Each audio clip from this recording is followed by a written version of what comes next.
বন্ধুরা দেখুন, আমার এই পিঠের রেসিপি যদি ভালো লেগে থাকে অবশ্যই আমাকে প্রত্যেক দিনের মধ্যে কমেন্ট করতে ভুলবেন না।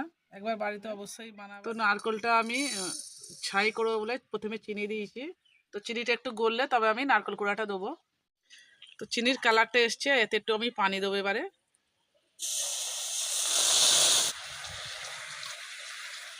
এর মধ্যে নারকেলটা কুড়ে রেখেছিলাম দিয়ে দিচ্ছি আমি। তো আলু চালের আটা আমি দেবো অল্প করে। তো হয়ে গেছে, এবার আমি সাবুটা অল্প পানি দিয়ে ভিজে দেবো ধুয়ে নিয়ে। তো পানি ফলগুলো আমি ভালো করে ছেড়িয়ে নিয়েছি, এবার ধুয়ে পরিষ্কার করে আমি এইগুলো বেটে নেবো শিলে। ভালো করে আমি এই তো ভালো করে মিহি করে বেটে নিয়েছি শিলে। তো এই তো ভিজে গেছে, এবার আমি এটা হাতে করে ভেঙে নেবো। এই তো ভিজে গেছে, পুরো ফুলে গেছে। এই তো হাতে করে আমি টিপে নিয়েছি। এবারে এইটা এই পানি ফলটা বেটে রেখেছিলাম এর মধ্যে দিয়ে দেবো। তো চালের আটা দিচ্ছি আমি অল্প করে, পরিমাণ মতো নুন। তো আমি এটা হাতে করে ভালো করে মাখবো। এই তো শক্ত শক্ত করে মেখে নিয়েছি। তো এতে কিন্তু আমি একটুকু পানি দিইনি। তো আমি হাতে করে এই ছোট ছোট করে আমি লেচি কেটে দিচ্ছি। তো সব কটা আমার লেচি কাটা হয়ে গেছে। এবার আমি একটা করে হাতে করে করে নেবো। এই তো একটু এর মধ্যে আটা নেবে, দিয়ে এরমভাবে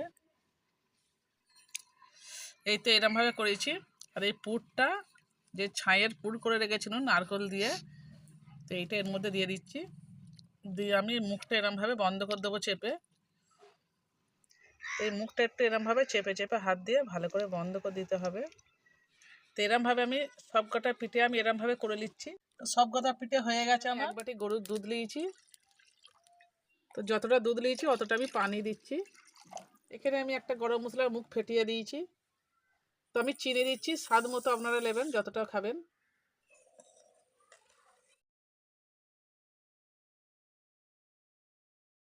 তো সবকটা পিঠে আমি দিয়ে দিয়েছি এর মধ্যে।